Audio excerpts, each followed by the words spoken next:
Saat ini, Ibu Pertiwi kita Indonesia sedang dilanda isu-isu diskriminasi.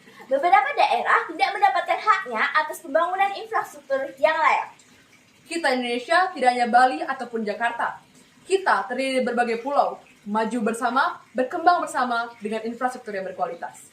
Atas hal tersebut, kami ingin meyakinkan Dewan Juri bahwa Pembangunan infrastruktur sebaiknya difokuskan pada daerah 3T.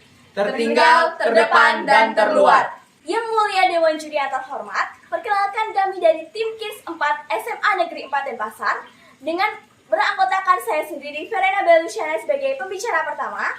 saya, Ida Bagus Adi Bodik Santa sebagai pembicara kedua. Dan saya, Nikala Dian Permaningsih sebagai pembicara ketiga.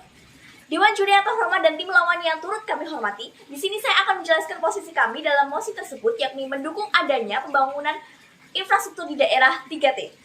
Dewan Juri yang terhormat, sadarilah bahwa negara kita sedang tidak baik-baik saja. Bagaimana bisa di Jakarta, Bali, dan beberapa daerah saja yang berkembang, tetapi daerah lain sangat jauh di timur masih sangat tertinggal.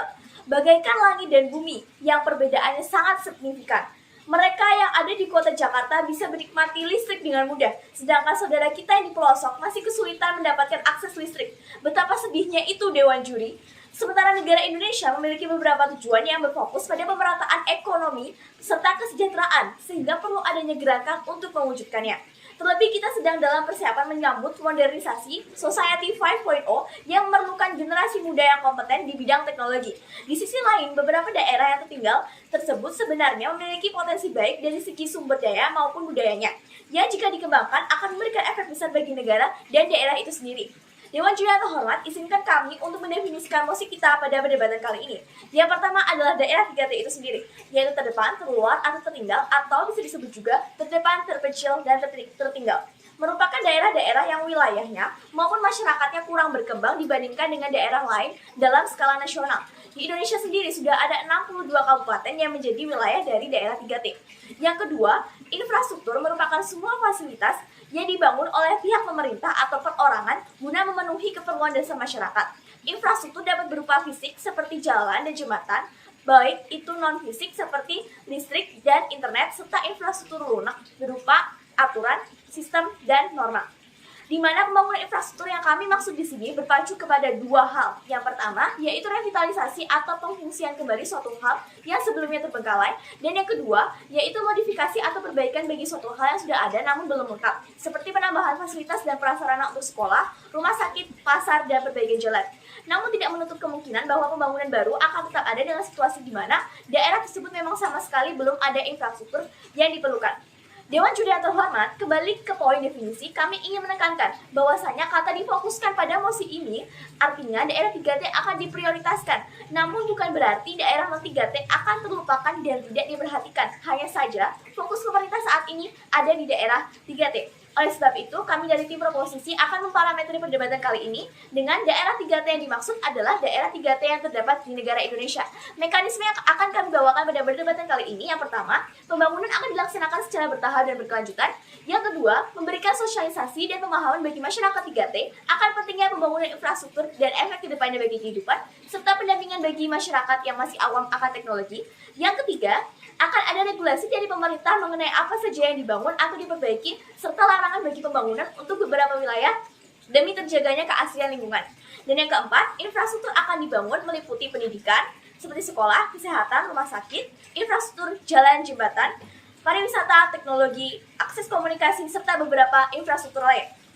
Dewan Juri yang terhormat, perlu kita ketahui di sini bahwa pembangunan infrastruktur akan mendukung terwujudnya tujuan SDGs dan NKRI. Tujuan pembangunan berkelanjutan atau TPB atau Sustainable Development Goals adalah pembangunan yang menjaga kesejahteraan ekonomi untuk meningkatkan kualitas hidup dari satu generasi ke generasi berikutnya.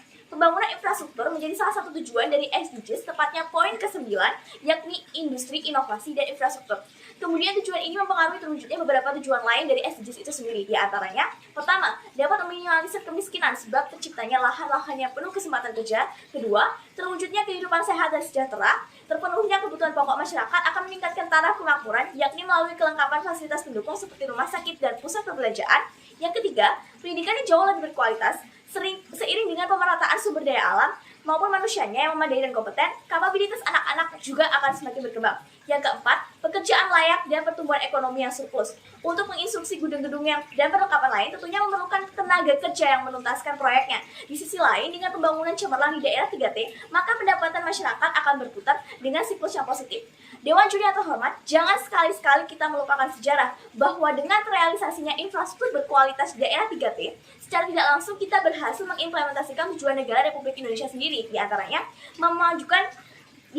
suatu pemerintah negara Indonesia yang melindungi kesegenap bangsa Indonesia dan seluruh tumpah darah Indonesia, memajukan kesejahteraan umum, mencerdaskan kehidupan bangsa, dan ikut melaksanakan ketertiban dunia berdasarkan kemerdekaan, perdamaian abadi, dan keadilan sosial. Lantas bagaimana kesinambungan dari SDGs dan tujuan pembangunan dari negara Republik Indonesia sendiri itu diimplementasikan dalam daerah 3T?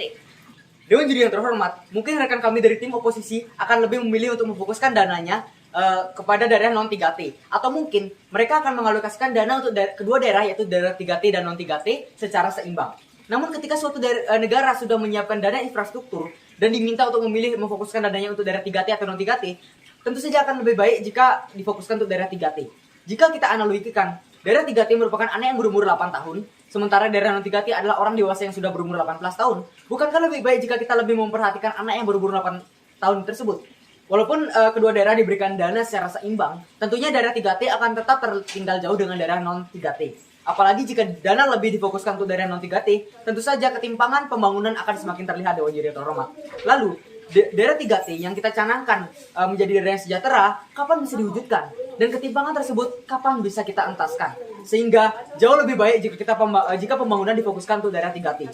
Dan jika rekan kami dari tim kontra mengkhawatirkan pembangunan daerah 3T akan memerlukan waktu yang lama, kami dapat meyakinkan kepada Anda bahwa itu hanya akan menjadi efek jangka pendek saja. Karena pada akhirnya kita bisa melihat perkembangan daerah 3T, infrastruktur yang semakin baik, kualitas masyarakat dan pemerintah, sehingga justru akan berbalik menguntungkan daerah itu sendiri serta negara.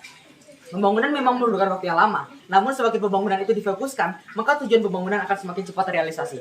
Masuk ke poin argumen kami yang pertama, yaitu pembangunan infrastruktur di daerah 3T akan menguntungkan beberapa bidang. Yang pertama, pendidikan. Dengan diperbaikinya gedung yang sudah tidak layak, serta dibangunnya gedung sekolah yang memungkinkan siswa untuk tidak perlu jauh-jauh lagi datang ke sekolah, lingkungan yang asri dan nyaman tentu akan lebih membuat proses belajar mengajar menjadi semakin kondusif. Selain itu, penambahan fasilitas pendidikan seperti komputer akan memudahkan siswa untuk mempelajari teknologi, sehingga pada akhirnya siswa bisa menjadi terampil dalam berteknologi dan tidak akan tertinggal zaman.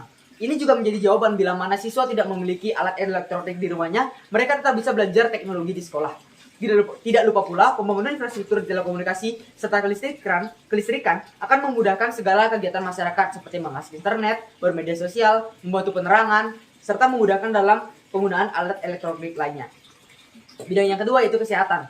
Jika fasilitas semakin dikembangkan, maka masyarakat di pelosok tidak perlu lagi susah-susah ke kota untuk mendapatkan fasilitas yang memadai.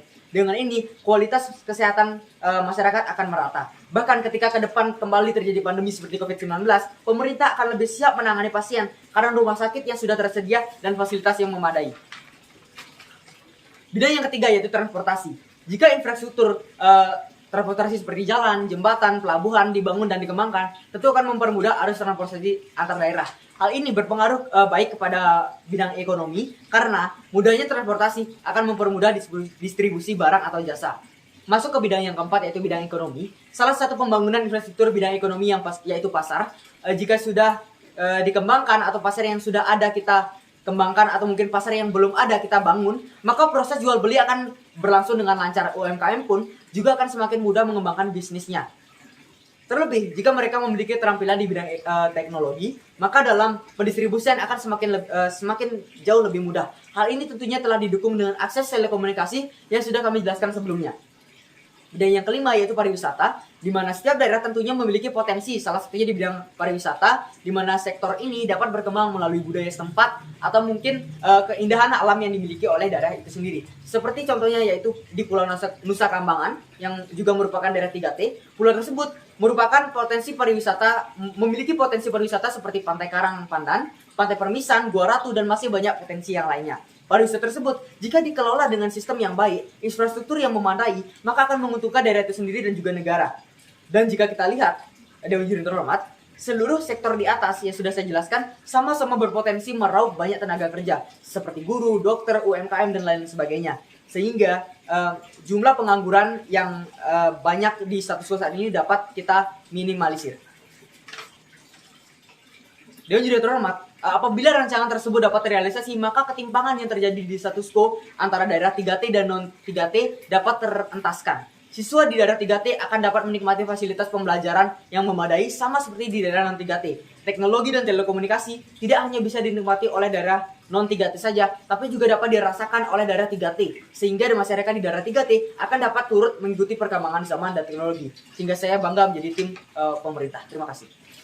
Bikin surat dengan huruf kapital, mari kita peduli dan saudara kita yang tertinggal. Di sini saya sebagai pembicara 3 ingin memberikan data dan beberapa fakta sebagai perbandingan dan juga menyampaikan apa yang akan terjadi di negeri ini jika mosi ini terrealisasikan.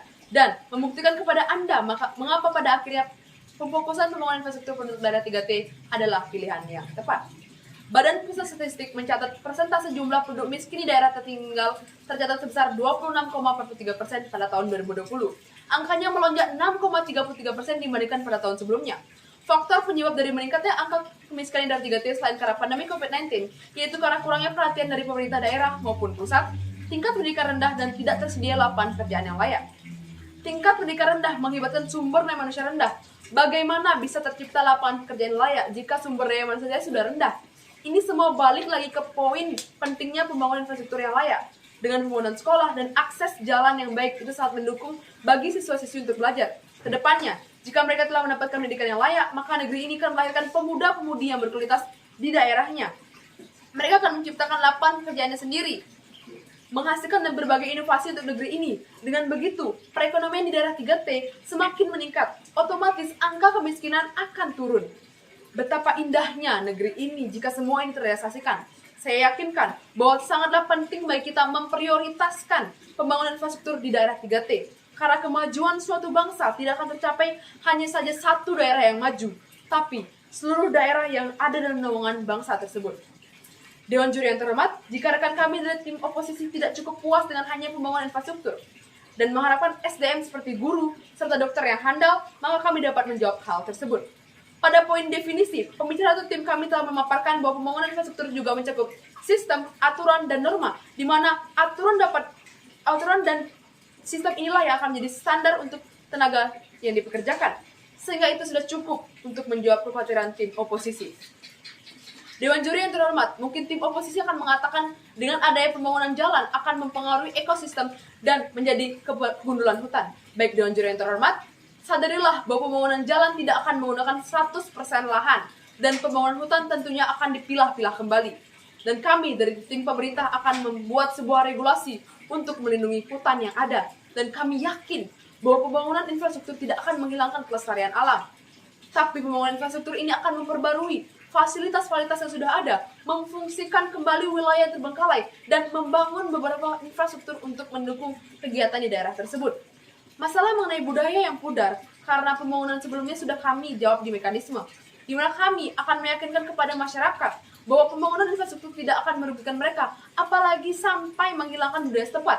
Justru dengan adanya sarana dan prasarana yang memadai akan lebih memudahkan masyarakat untuk mengembangkan budaya. Bahkan dengan bantuan teknologi, budaya mereka akan terkenal semakin luas, sehingga dapat menarik wisatawan dan justru menguntungkan masyarakat itu sendiri. Baik, Dewan Juri yang terhormat, pembangunan tentunya memerlukan waktu yang lama. Mungkin inilah yang menjadi khawatir dari tim oposisi. Jika kita pikirkan, ada baiknya kita menyicil perlahan daripada tidak sama sekali dilaksanakan. Jangan sampai kekhawatiran yang tidak penting ini menghambat pembangunan. Seperti yang dikatakan pembicara kedua sebelumnya, bahwa lamanya untuk pembangunan ini hanyalah dampak jangka pendeknya. Tapi, di masa depan, kehidupan masyarakat Indonesia sangat sejahtera dan bisa menjawab berbagai kekhawatiran yang melanda masyarakat. Dewan Juri yang terhormat, sadarilah bahwa pembangunan ini bagaikan menabung sebagai persiapan kita untuk keperluan di masa depan. Jadi sudah ada kesiapan dari lapisan masyarakat untuk menghadapi masalah-masalah yang mungkin terjadi suatu saat nanti di masa depan. Dengan pembangunan infrastruktur, maka daerah 3T tidak akan menjadi lagi disebut dengan daerah 3T. Dan kami tidak ingin melihat ketimpangan yang terlalu jauh antara daerah 3T dan daerah non-3T. Indonesia maju bersama dengan infrastruktur yang berkualitas.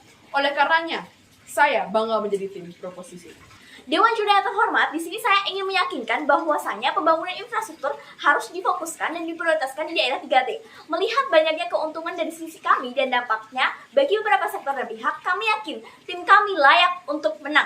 Di sisi kami sudah memiliki regulasi dan menjamin kelestarian dari alam yang ada, dan dari sisi kami sudah menyampaikan bahwa kesejahteraan itu sudah pasti tercapai dilihat dari dampak infrastruktur ini. Dengan adanya infrastruktur yang memadai, mempermudah masyarakat dalam menjalankan kesehariannya. Dewan Juri yang terhormat, perlu kita ketahui bahwasanya pendidikan yang berkualitas akan menghasilkan sumber daya yang berkualitas pula. Jika sumber daya berkualitas, dampak baik akan mengikutinya, sehingga menghasilkan lapangan pekerjaan di daerah sekitarnya. Dan mereka ini akan menggali potensi dan memberikan inovasi bagi masa depan yang lebih baik. Secara tidak langsung, perekonomian di daerah 3T akan meningkat dan angka kemiskinan akan menurun drastis. Dewan Juri yang terhormat, sadarilah bahwa keterkaitan pembangunan infrastruktur ini berdampak besar bagi negeri kita. Satu hal yang dapatnya menjalar bagi berbagai aspek di masyarakat. Seperti yang sudah dikatakan oleh pembicara pertama tadi, bahwa pembangunan infrastruktur di daerah 3T ini turut merealisasikan tujuan dari negara Indonesia dan SDGs di seluruh dunia. Infrastruktur yang baik mendorong upaya pemberdayaan masyarakat untuk mengembangkan dan berkembang. Alhasil, cita-cita dan tujuan negara dapat tercapai dengan mudah. Di sisi kami sudah berhasil memberikan mekanisme yang dapat menjawab segala macam kekhawatiran dari tim oposisi. Di antaranya, pembicara kedua kami berhasil membuktikan kepada Anda kenapa alokasi dana yang lebih difokuskan kepada daerah 3T akan jauh lebih berkembang. Dana tersebut difokuskan untuk daerah non-3T. Begitu juga kekhawatiran akan lamanya proses pembangunan sudah dapat kami jawab dengan menjelaskan bahwa itu hanyalah efek jangka pendek saja. Pada pembicara ketiga, kami juga berhasil membuktikan kepada Anda bagaimana SDM, sumber daya manusia, sebagai penunjang infrastruktur dapat dihasilkan, yaitu melalui sistem dan aturan. Kami juga menjelaskan mengapa di sisi kami daerah non-3T tidak akan terbengkalai, serta bagaimana kelestarian alam akan tetap terjaga. Dan yang terakhir, kami telah memaparkan bagaimana kami mengatasi masyarakat yang masih awam dengan teknologi dan bagaimana teknologi akan tetap dapat berkembang di kedepannya di daerah 3T. Kami yakin dengan terrealisasinya MOSI ini, segala permasalahan yang ada di status quo kami akan dapat teratasi, seperti pengangguran, ketimpangan sosial, serta minimnya fasilitas infrastruktur di daerah 3T seperti pendidikan, kesehatan, teknologi, transportasi, telekomunikasi, dan lain sebagainya. Begitu juga revolusi 5.0 ke depan akan dapat dipersiapkan sedari dini. Indonesia maju bersama dengan infrastruktur berkualitas, maka kami bangga menjadi tim proposisi. Terima kasih. Demikian argumentasi dari kami. Wassalamualaikum warahmatullahi wabarakatuh. Shalom. Salam kebajikan untuk kita semua. Om Santi Santi Santi Om. Indonesia Maju bersama.